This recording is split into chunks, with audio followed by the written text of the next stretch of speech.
ہم جس معاشرے میں رہتے ہیں وہاں یہ سوال بہت اہم سمجھا جاتا ہے کہ لوگ کیا کہیں گے، اور بعض دفعہ تو لوگ اپنی خواہشات ہی ختم کر دیتے ہیں صرف اس ڈر کی وجہ سے کہ لوگ کیا کہیں گے۔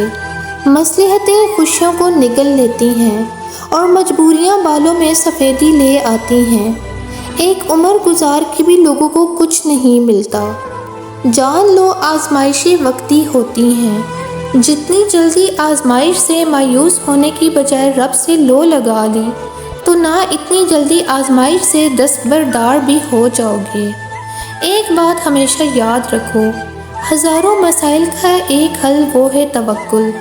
جہاں توکل ہو وہاں شکوے نہیں ہوتے، جہاں توکل ہو وہاں دل کبھی بے سکون نہیں ہوتا۔ اگر پھر بھی لگتا ہے کہ ہمت باقی نہیں تو جان لو وقت آزمائش اب ختم ہونے کو ہے۔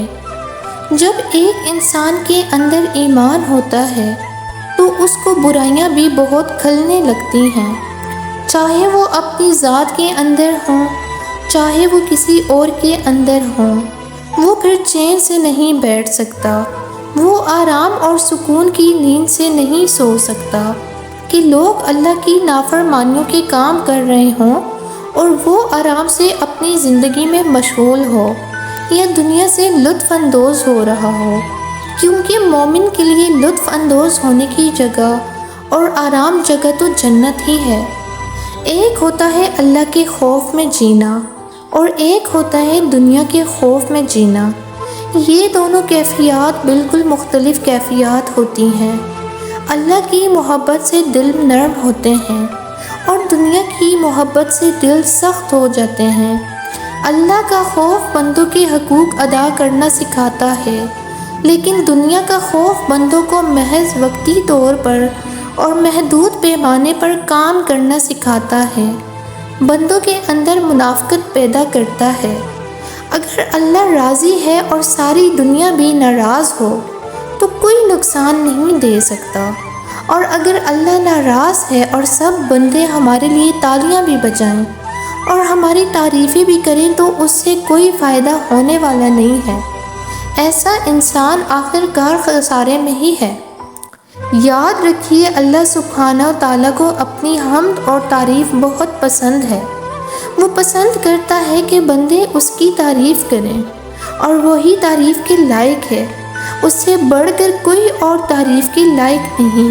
لیکن ہم سب اپنے اوپر غور کریں کہ ہم اللہ سبحانہ و تعالیٰ کی کتنی تعریف کرتے ہیں، کس دل کے ساتھ کرتے ہیں اور کتنا شکر ادا کرتے ہیں۔ حیرت کی بات ہے، ہمیں پتہ ہے کہ دنیا میں تھوڑے ہی ٹائم کے لیے آئے ہیں اور آخرت ہمیشہ رہنے والی زندگی ہے، تو پھر کیوں آج ساری دوڑ اس دنیا کے لیے لگ رہی ہے اور آخرت کی فکر ہی نہیں؟ جس نے تمہیں پیدا کیا وہی تمہارے اس ٹوٹے ہوئے وجود کو دوبارہ سے بنا کر کھڑا کر دے گا۔ ان تمام لوگوں کے سامنے جنہوں نے تمہیں ریزہ ریزہ کر دیا تھا، پھر تم ناز کرو گے اپنے ٹوٹنے پر۔ اللہ کا کوئی بھی کام بے مقصد نہیں ہوتا۔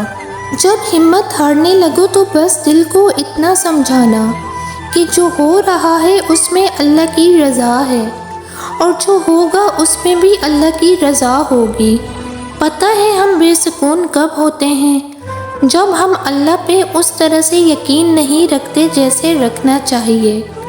جو جس چیز کو بناتا ہے اس کی قدر اور قیمت بھی وہی جانتا ہوتا ہے، تو یہ دل اللہ نے بنایا ہے تو اس کی قدر اور قیمت بھی وہی جانتا ہے۔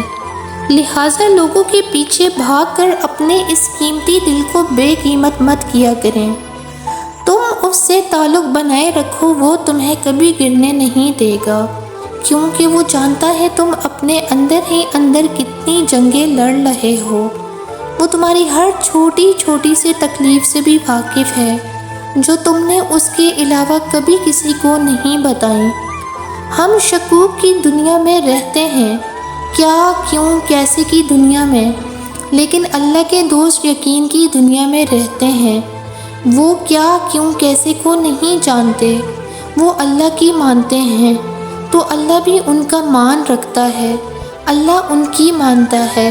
وہ خواہشات کی لمبی فہرست نہیں رکھتے، بلکہ وہ اطاعت رکھتے ہیں، رضا رکھتے ہیں، اور جب کبھی وہ اپنے رب کو پکارتے ہیں تو پورے یقین کے ساتھ پکارتے ہیں۔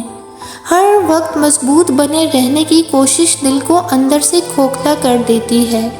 میں نے اکثر دیکھا ہے کہ لوگ اپنے آپ کو فیس نہیں کر پاتے، خود سے ہی بھاگتے رہتے ہیں، مگر کتنا بھاگو گے اور کہاں تک بھاگو گے؟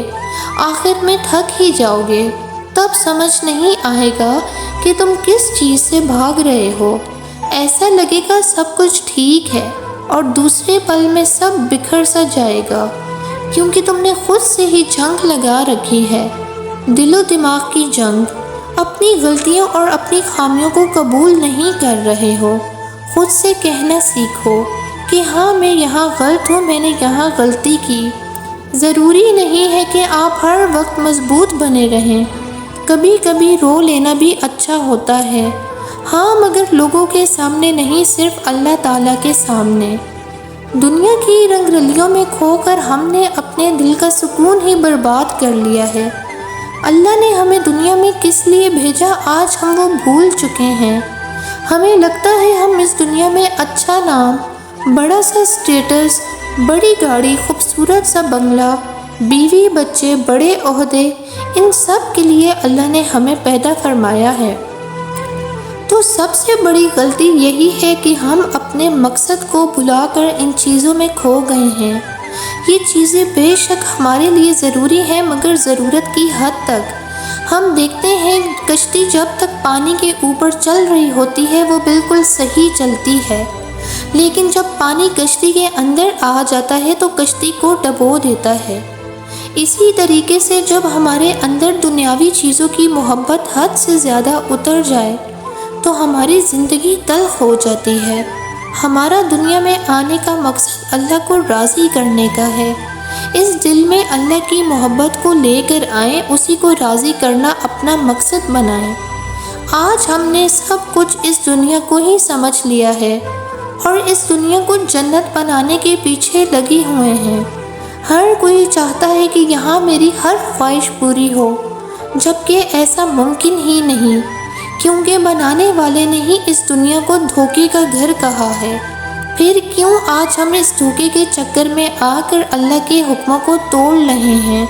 اپنی زندگی کو اللہ کے حکم کے مطابق گزارنا سیکھو، تاکہ اس دنیا میں بھی اور مرنے کے بعد والی ملنے والی زندگی میں بھی سکون سے گزار سکیں۔